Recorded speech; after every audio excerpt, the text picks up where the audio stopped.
C.G. Marshall. Welcome to the sound of suspense. Welcome to the fear you can hear. Welcome to the world of terrifying imagination. This is a tale about justice, about the lady who stands over the criminal courthouses of America with a blindfold over her eyes. Of course, the blindfold represents impartiality, not faulty vision. But yet, there are occasions when justice seems to be looking the other way. And that's something which bothers Attorney Ned Murray very much indeed. He's getting away with murder, Tony. And maybe he'll get away with another one. Maybe there's an answer. What? I've been waiting a long time to figure out what I could do for you, Ned. What kind of favor might be important to you? Now I know. Tony, you're thinking about killing Rydell.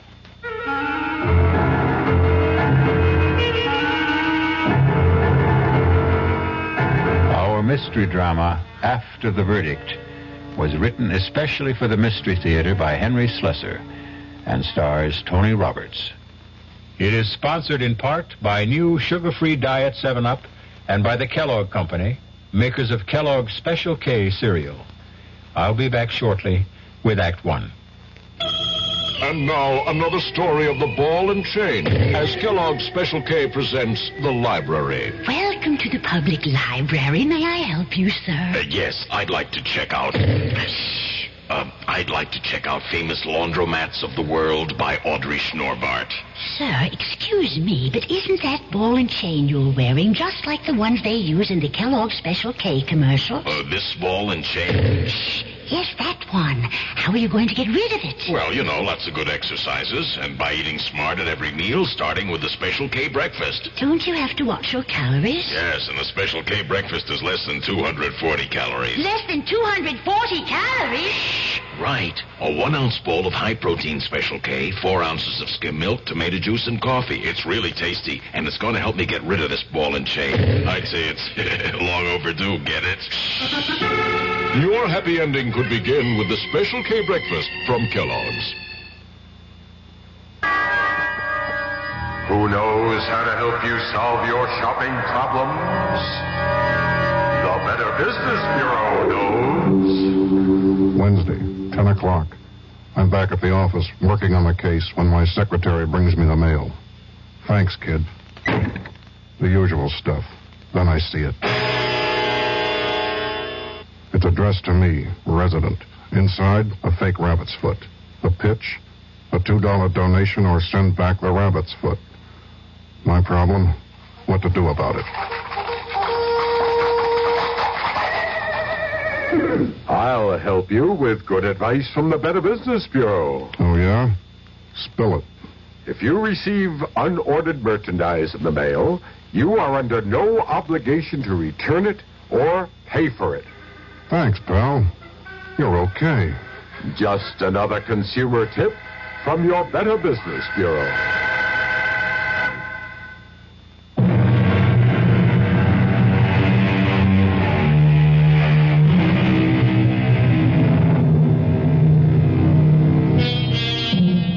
What better place to begin a story about justice than in a courtroom? This one is packed today, because it's the day the jury is going to return its verdict in the case of the People versus Louis Rydell. That's Rydell over there, the thin man with the burning eyes. See the way he searches the face of every juror who takes his or her place in the jury box? It's only natural, of course, because Louis Rydell had been charged with murder. Shh, quiet now. Presiding Judge Lincoln Arthur is about to speak. The foreman of the jury will please rise. Has the jury reached a verdict in this case? We have, Your Honor. Please read your verdict to the court. We find the defendant, Louis Rydell, not guilty. Mr. Murray. Congratulations, Lou. I'm very happy. You're happy. How do you think I feel? Hey, come on, let's get out of this place. Let's celebrate, huh? Let's pick up my wife and have a ball. Well, I don't think I can. I promised my boss that I'd go down You don't care about your boss. You want to see that daughter of his. Okay, we'll make it a foursome. I can't, Lou. I'm sorry. Come on, counselor. Melanie's got a cab waiting outside.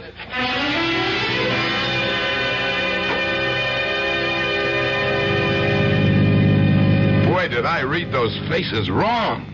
I thought, that's a hanging jury if ever I saw one. The only one I was worried about was that little old lady with the blue hair.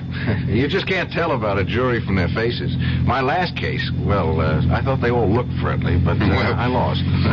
You won this one, Mr. Murray. I bet that boss of yours is real pleased. I mean, all this publicity that you got. Well, you're a regular Clarence Darrow. Look, Lou, we don't really have to talk about the fee settlement now. Why don't you and Melanie just go out and drink up a couple of bottles of champagne? Oh, Lou doesn't drink, Mr. Murray. Lou doesn't have any vices. Do you, Lou? I want to get the money settled, counselor. Melanie here doesn't like to hear about money. She just likes to spend it. We'll drop her off at home. Hey, you promised to take me someplace. Wait for me at home, Pumpkin. Oh. Daddy will be there just as soon as he settles things with his lawyer. Okay? What choice do I have? I'll be home in an hour or two, and we'll go out to dinner. Just stay in the apartment, and don't open the door to anyone. And if you have to open the door, wear some clothes, baby. Huh?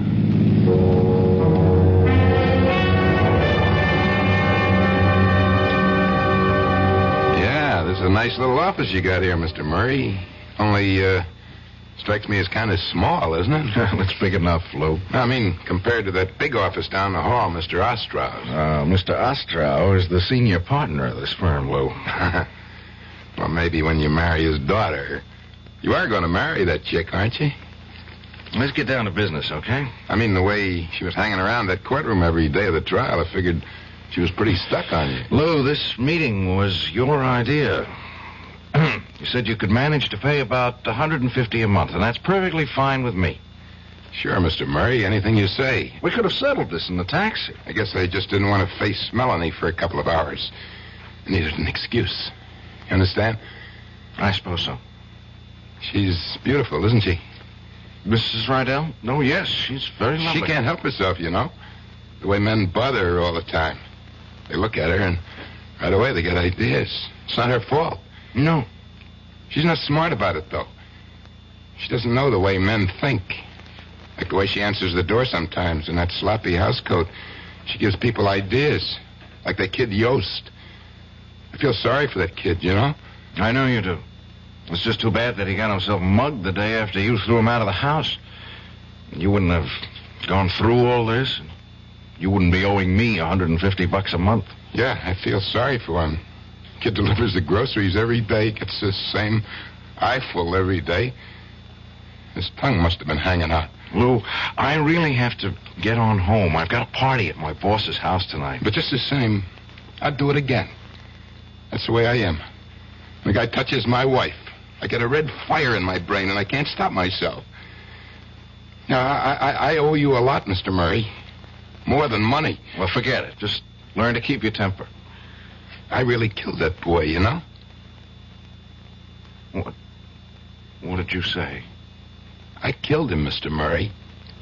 I waited for him in the hallway the next day, and I grabbed him. He was a scrawny kid. It was like wringing the neck of a chicken.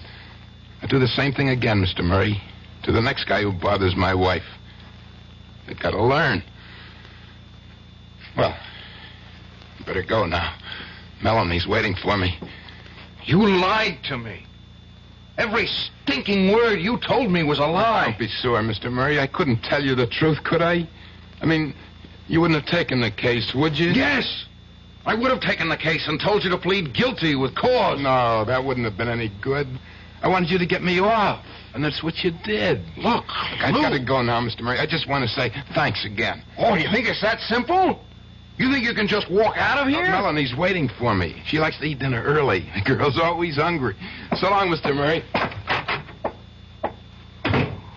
Oh, my God.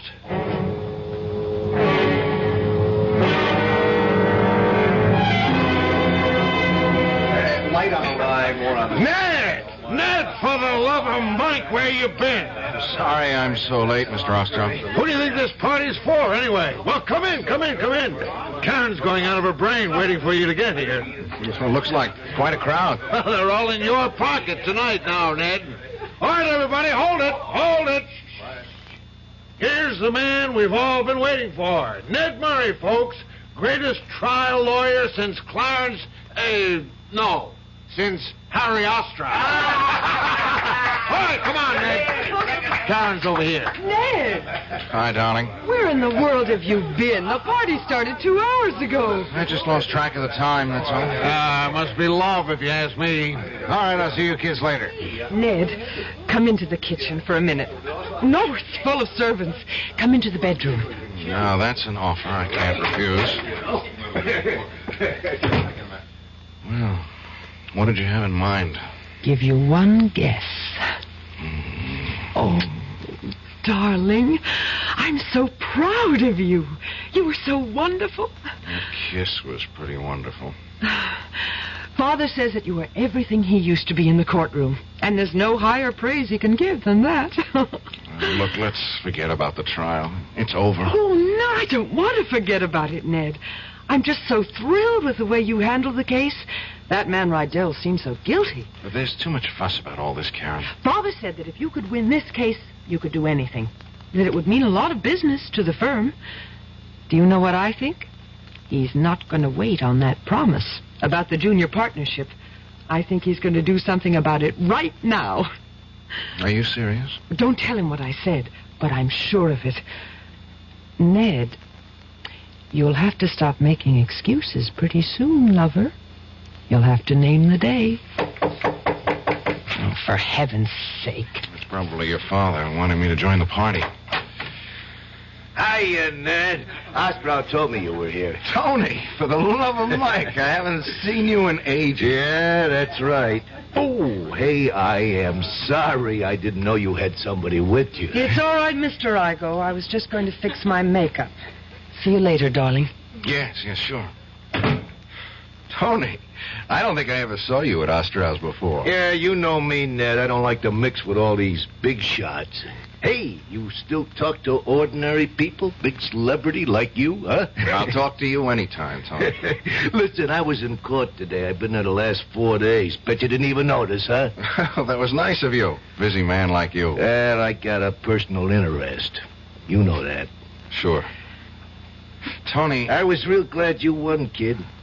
Reminded me all over again what you did for me 2 years ago. Get me off that murder rap. It was like seeing the whole thing again. It wasn't the same, Tony. For one thing, you didn't kill it. I mean, come on, let's go out and get a drink. Not for me. Since I seen you last, I got me an ulcer. That's the price of success, you know, in my business, just like yours. That's too bad. You know something, Ned? You don't look so healthy yourself. I'm okay. You look great in that courtroom, only now... Yeah, you don't look like a guy who won a case. You look like a loser. I'm just tired. Let down, you know. Yeah, sure. Hey, look, Ned, you remember what I told you once, huh? You got any troubles you can't handle, I want to hear about them. You got a favor coming from me, and it bothers me not to pay off. That was a long time ago. You don't owe me anything. I keep good books. Don't tell me who I owe. Hey, go on, Ned. Find that girl of yours. Maybe she can cheer you up, huh? Tell you the truth, Tony, I need a couple of minutes all by myself.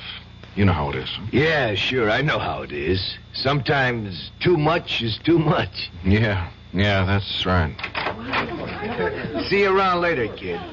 Okay? Yeah, later. Sometimes too much is too much. I really killed that boy, you know. He killed him. He killed him, and I let him get away with it. I killed him, Mr. Murray. Oh, God. I'll do the same thing again to the next guy who bothers my wife. I'll do the same thing, Mr. Murray. The same thing.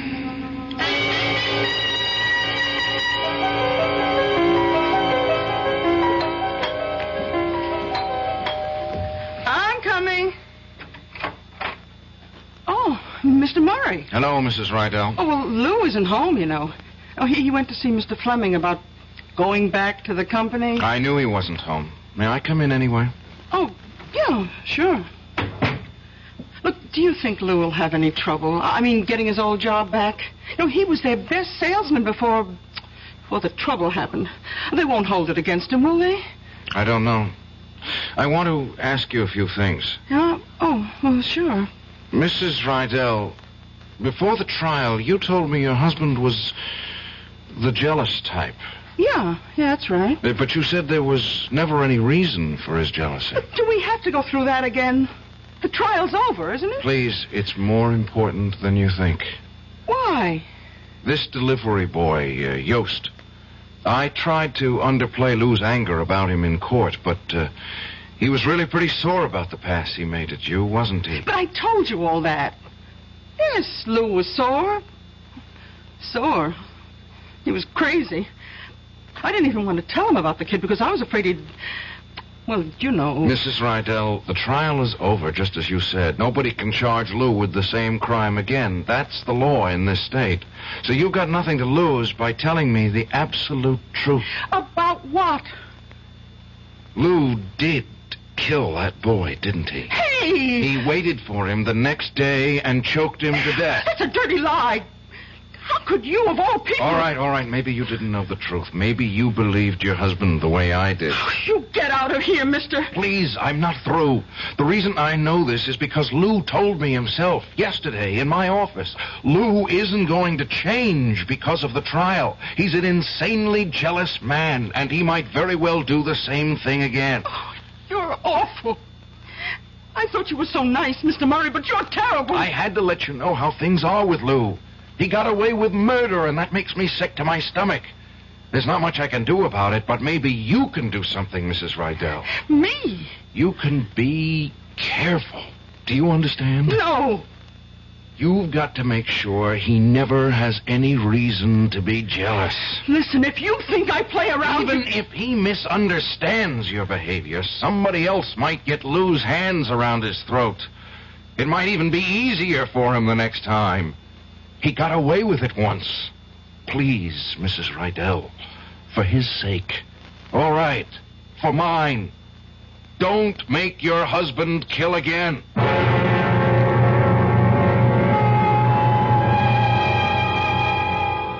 I don't know about you, but I think Mr. Murray's request is very reasonable. The only problem, of course, is exactly how reasonable Lou Rydell is. There's something about the man's eyes, the way his hands twitch. Personally, I don't think it would be a very good idea to wink at Mrs. Rydell. I'll return shortly with Act 2. Oh, somebody's been drinking my sugar-free diet 7-Up, and it's all gone. Oh, actually, I saved a little. Oh, a bear! Hiya, Goldie. What's brewing? That's Miss Goldilocks to you. Oh, come on, kid. You mean you don't remember me? The cottage, the 3 chairs, the porridge? Baby bear! In the fur. Been a long time, Goldie. But Baby Bear... Just call me BB. You drank all the sugar-free diet 7-Up, and I have to conduct another diet drink taste test today. Well, yeah, I saw the sign on the door, a professional taste tester, huh? But how can I conduct my taste test now? Why bother? I tried those other diet drinks, too. You'll notice there's still plenty of them around. Why not ask me? Well, okay, BB. Tell me, why did you drink all the sugar-free diet 7-Up? I like the taste. Light, fresh, natural. Sugar-free diet 7-Up is definitely unbearably delicious. Mm-hmm. People can reach, people can touch, people can help, people so much. If you can remember World War II, you can remember when people spoke about cancer in a whisper. Once it was known someone had cancer. Nobody talked about it. I'm Paul Newman. Today we talk about cancer quite openly, except for one form of it. The one nobody likes to talk about still. Cancer of the colon and rectum. It's the most common form of internal cancer. Yet doctors estimate 3 out of 4 patients could be saved by early detection and treatment. That means when you have your regular health checkup, especially if you're over 40, talk to your doctor about a Procto. Fight cancer with a checkup and a generous check when your American Cancer Society volunteer calls. Cancer Crusaders, people who care about people.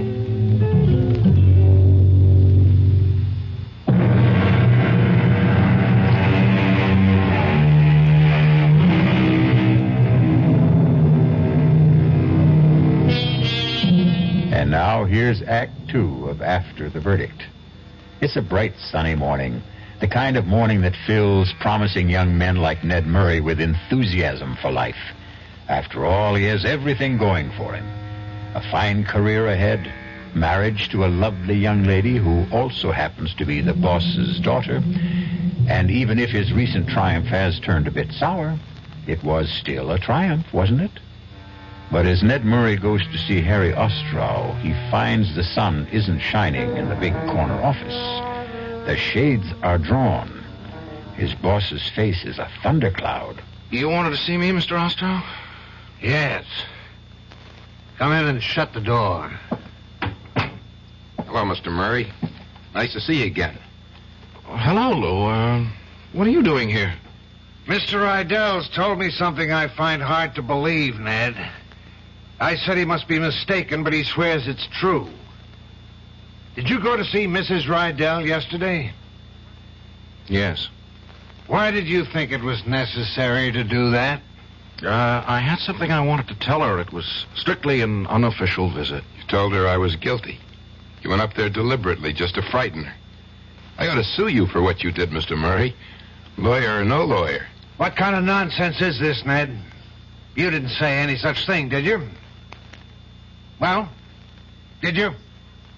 Yes, sir, I did. What? I didn't go there to frighten her, just to warn her.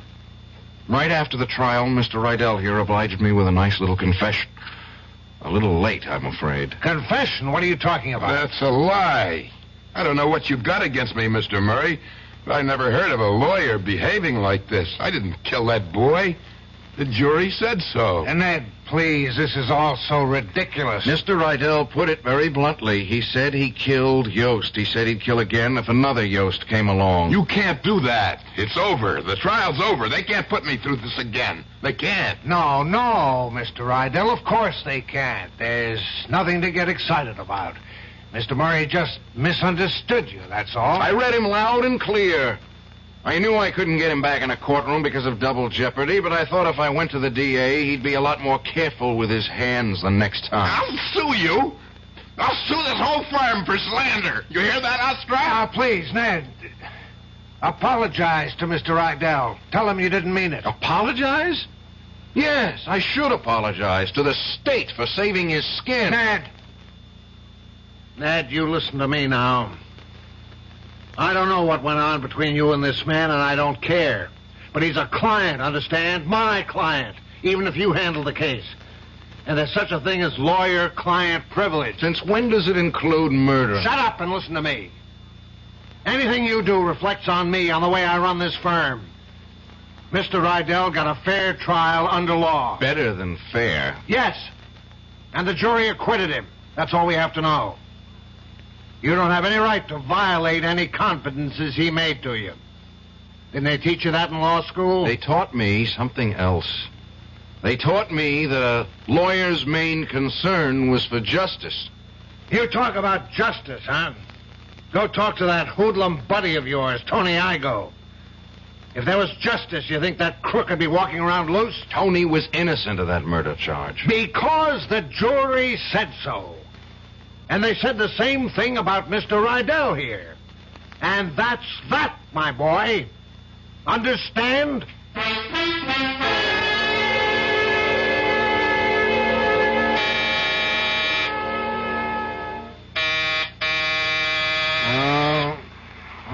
Who is it?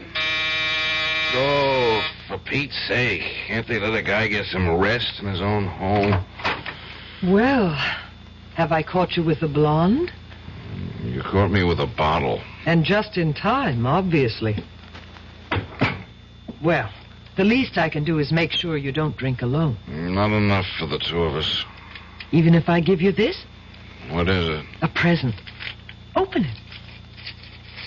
It's that pipe you were so crazy about. The one with the ivory carving. I was saving it for some special occasion, but your birthday isn't for 6 months. It's a beauty. If you're going to bribe me, I prefer cash. Really? And I thought I'd use sex appeal. I understand that's surefire. Excuse me, it's time for another drink. What's so funny? The whole thing. You, Father. He told me about that scene in his office this morning. I wish I could have been there.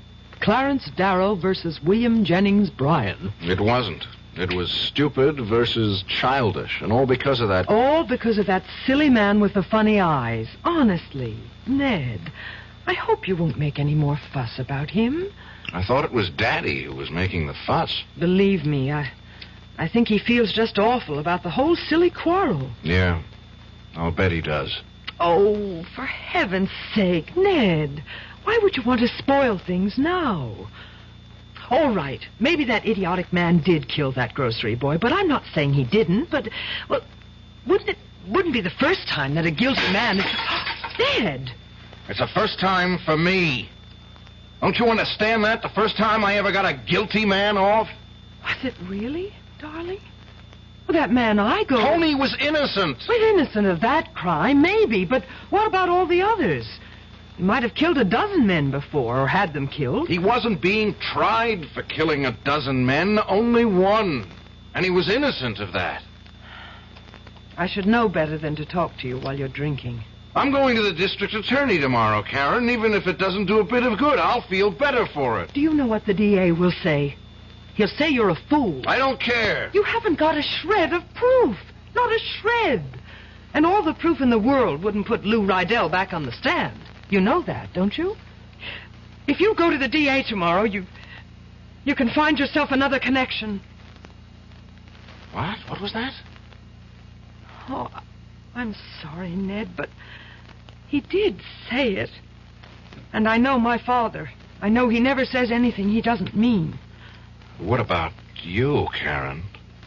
What about the connection between me and you? I waited long enough for you to get serious about me, Ned.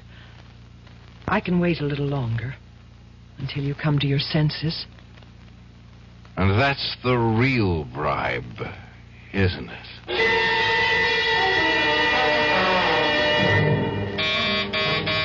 Hey, Ned! Open up, it's Tony! Hey! What? What is that? What's all the racket about? Come on, open up! All right, take it easy, will you? Give a guy a chance. Tony, what the heck are you doing here? Boy, you've really been working at it, kid. Huh? I'm an invited guest, remember? No, I guess you don't. About an hour ago, you called me up, told me to come have a drink with you. Well, here I am. Want to change your mind? No. Come on in. I told you, make mine ginger ale or something. I'll drink with you. No, it's a good thing. It's a good thing, Tony. That's about all I've got left. Just one more drink. Hey. What is this, kid? This celebration going on a long time, ain't it? I'm not celebrating now, Tony. Commiserating. That's the word, isn't it? It doesn't sound right. Commiserating. Well, don't ask me. I never heard it before. It means I'm feeling sorry for somebody. For who? For a dumb kid named of Yost. Dumb kid from the grocery. You mean a kid that got killed? Yeah, that's right. That got killed. Yeah. And you know who killed him? How should I know? Where's that drink? Oh, there it is. Here's the crime, Tony. Put it down, Ned. What? You heard me. Put it down. You want to tell me your troubles? Okay, I'll put on a pot of coffee for both of us.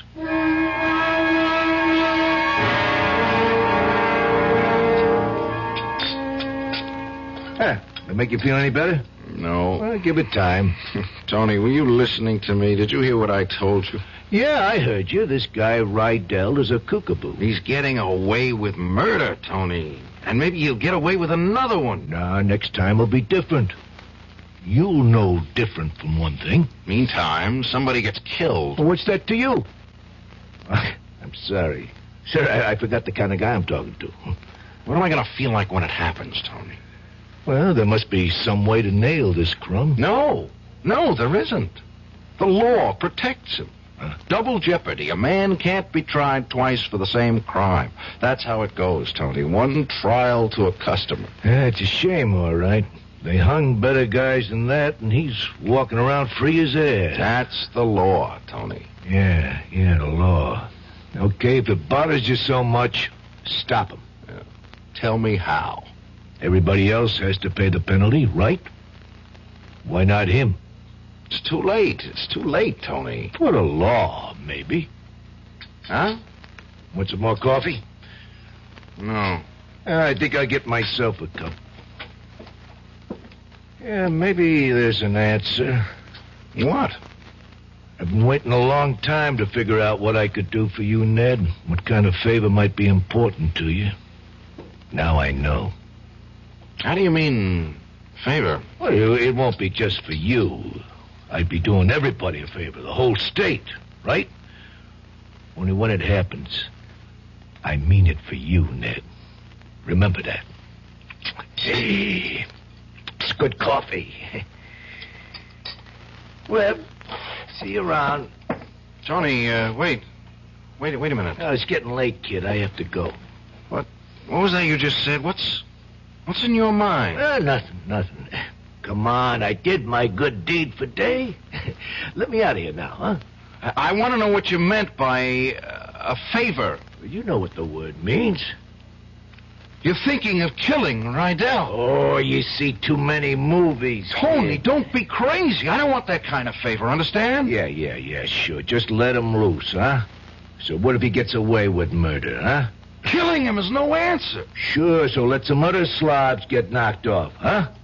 That's better. I didn't mean all those things I said, Tony. You got the wrong idea. This guy didn't kill a grocery boy. He's killing you too, buddy, and that's what I care about. But you got nothing to be afraid of. Nothing's going to rub off on you. I know my business, just like you know yours. So long, kid. Tony! Usually it's a very good thing to have friends. Loyal friends who are always willing to do you a favor. But it looks as if Tony Igo is going to do a good deed by committing a very bad deed. The question is, can one murder avenge another? We'll find out shortly when we return with Act 3. You've seen the Budweiser commercials on television, and maybe you've wondered how long people have been putting that famous Bud label on things. Well, not as long as the brewers of Bud have been putting things on the label. Things like a list of Bud's most important ingredients. Quote, brewed by our original process from the choicest hops, rice, and best barley malt. And things like the following statement. This is the famous Budweiser beer. We know of no brand produced by any other brewer which costs so much to brew and age. Our exclusive Beechwood aging produces a taste, a smoothness, and a drinkability you'll find in no other beer at any price. Unquote. Yes, brewing beer right does make a difference. Read the Bud label. Taste the king of beers, and you'll agree, when you say Budweiser, you've said it all. Anheuser-Busch, St. Louis. You're 17. Well, that's plenty old.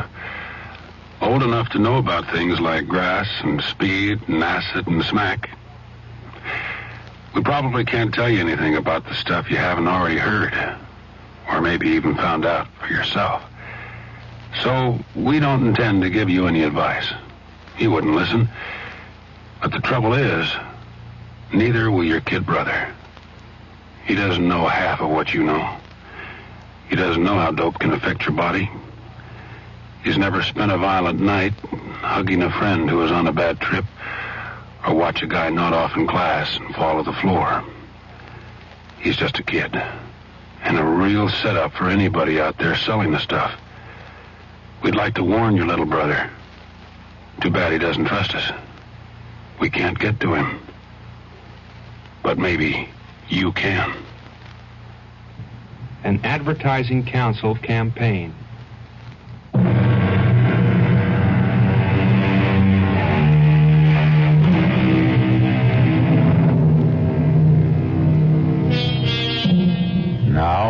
last act of After the Verdict. Listen closely. Here's a sound we don't hear very often. Yes. What with all these electric clocks and digital clocks and electronic clocks, the good old-fashioned ticking that marks off the minutes and hours of the night is rarely heard. But tonight, Ned Murray is hearing that sound. Hearing it from a clock which normally purrs softly on his night table. But Ned's hearing is highly sensitive tonight. His brain is tuned like a high-frequency instrument, picking out the slightest vibrations, tuning in on voices he doesn't want to hear. Sure, I killed that boy, Mr. Murray. I waited in the hallway and I grabbed him. It was like wringing the neck of a chicken. It won't be just for you, Ned. I'd be doing everybody a favor, the whole state, right? Yes. That's true enough. They hung better guys than that, and he's walking around free as air. Yes.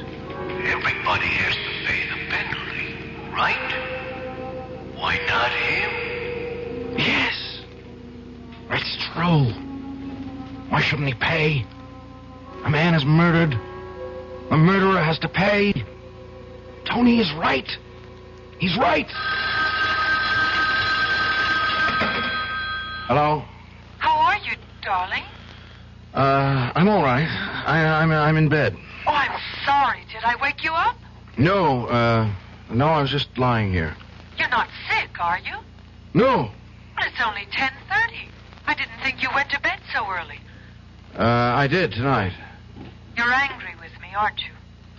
No, Karen, I'm just tired. I drank too much. Oh, I knew you'd do that.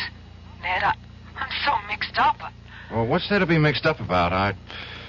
The choices are pretty clear, aren't they? Are they? Not to me, they aren't. I don't think things are ever that simple, especially when it comes to law. Just ask your father.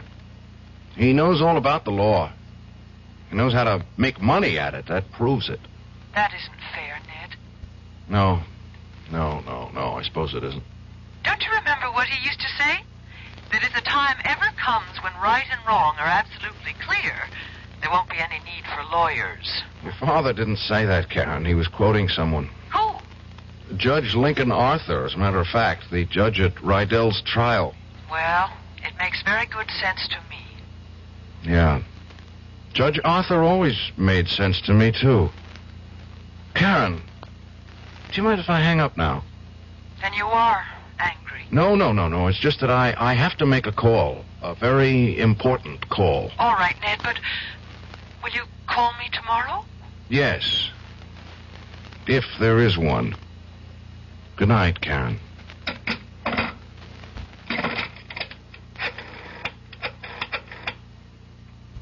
Information?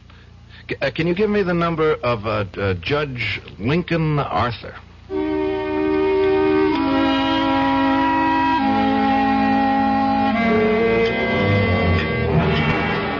Sure you don't want any wine, Ned?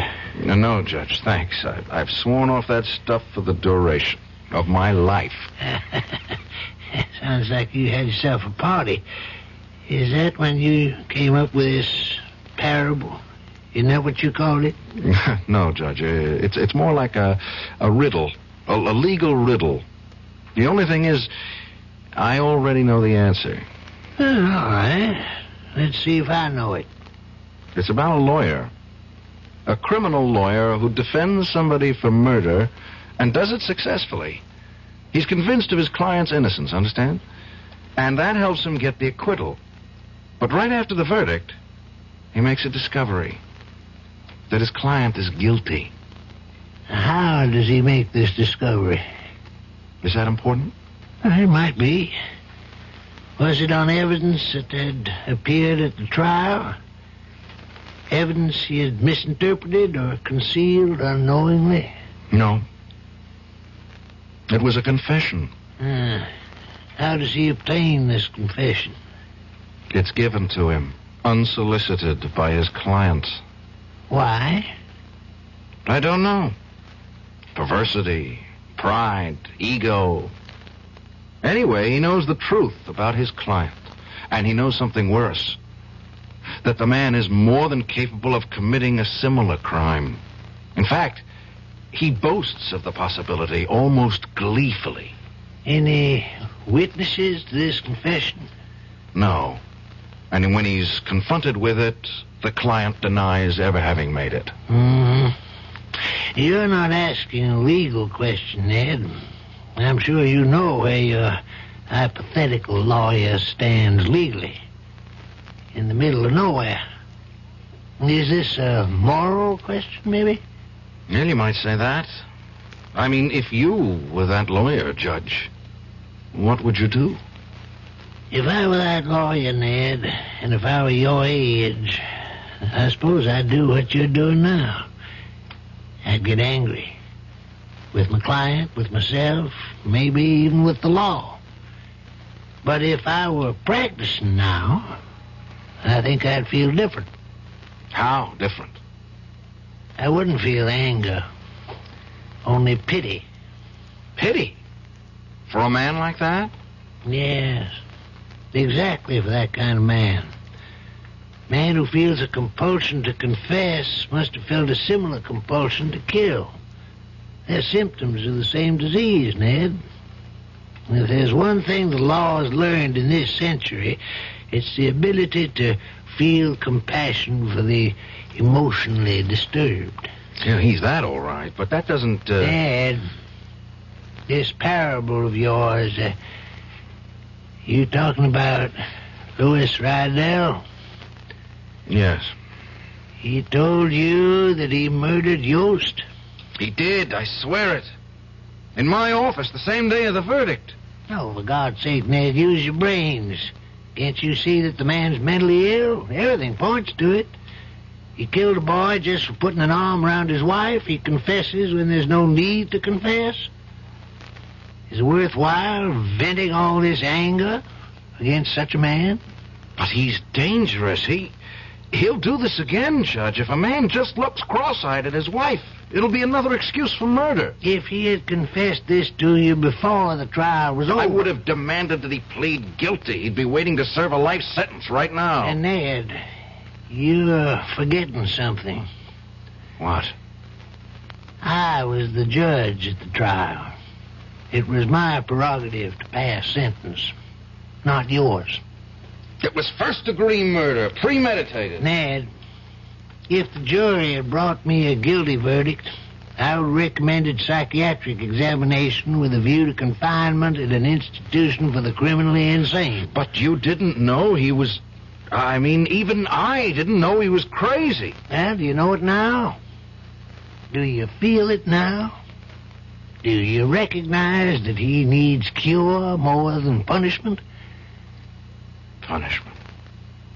The law only penalizes the guilty, Ned. Isn't that what we all believe in? We don't penalize the sick.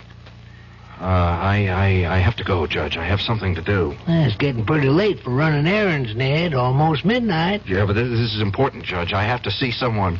I have to tell something very important.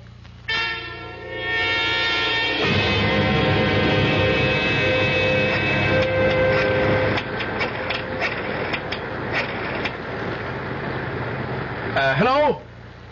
Is this Lucerne Dispatching? My name's Ned Murray. I'm a friend of Tony Igo. No, Murray. That's the last name, not the first. Look, it's very important that I reach Tony as soon as possible, only this is the only number he ever gave me to reach him. But he's got to have a home phone, right? So help me, it's important. It's a matter of... Look, who am I speaking to? Lady, please, I'm in a phone booth and it's pouring like hell and I'm getting soaked. No, I'm sorry. I didn't mean to talk to you that way. Yes, I realize that, but if you could make this one exception. Well, how do you know he isn't home? For God's sakes, it's after midnight. Yes, all right. He couldn't have gone there tonight. He couldn't. Taxi! Taxi!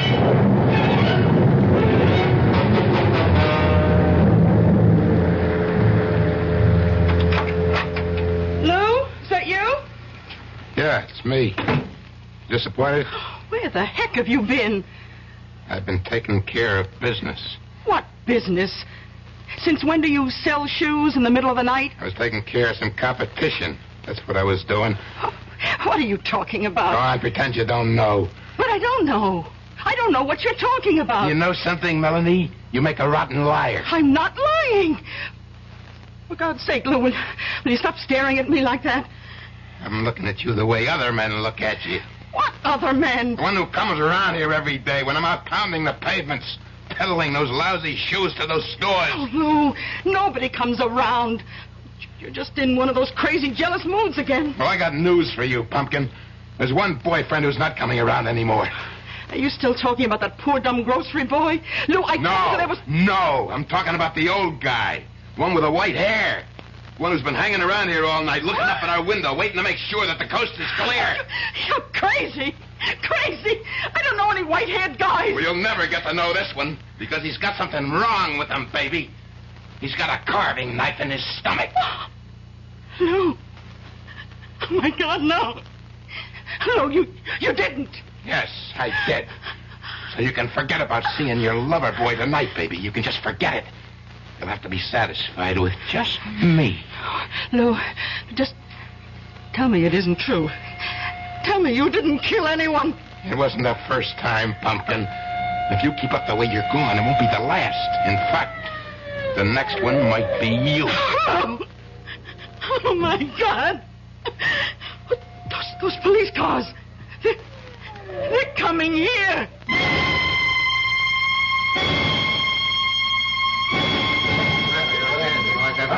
Just look right down the block here.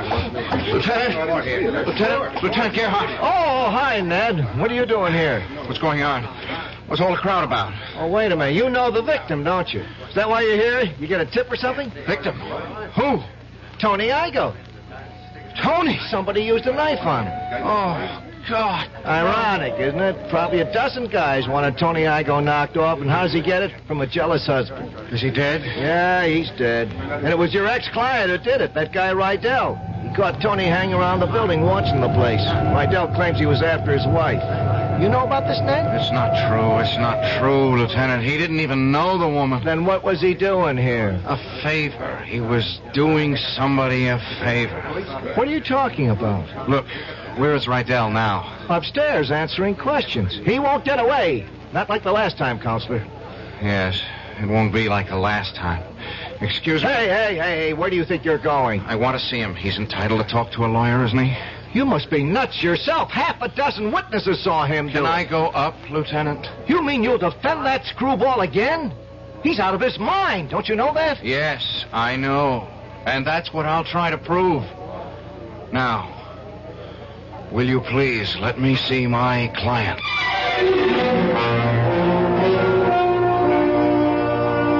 And so Ned Murray is about to try for still another verdict.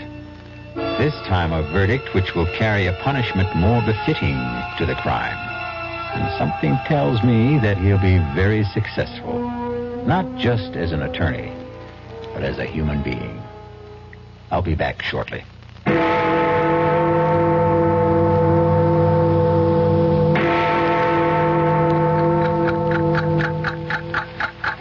The time has come for action. Birth defects are forever unless you help. A time to be born, a time to die. The March of Dimes fights birth defects. A time to heal. Through medical service programs, scientific research, a time to and speak. public education. These are the times that try men's to souls. protect the bodies and minds of our children today and That's why tomorrow. it's time for a change. So much to do. So little time. We must see to it that every child is born healthy, whole, Now is perfect. the time for all good men to come to the aid of the March of Dimes in its drive to prevent birth Make defects. time stand still. Wake up. It's later than you think. Remember, birth defects are forever unless you The help. time has come for The time has come for action. Give to the March of Dimes.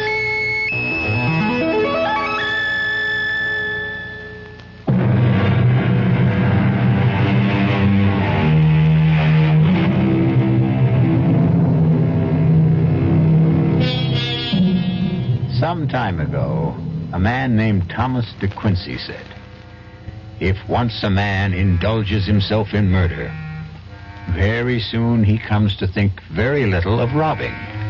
And from robbing, he comes next to drinking and Sabbath breaking, and from that to incivility and procrastination."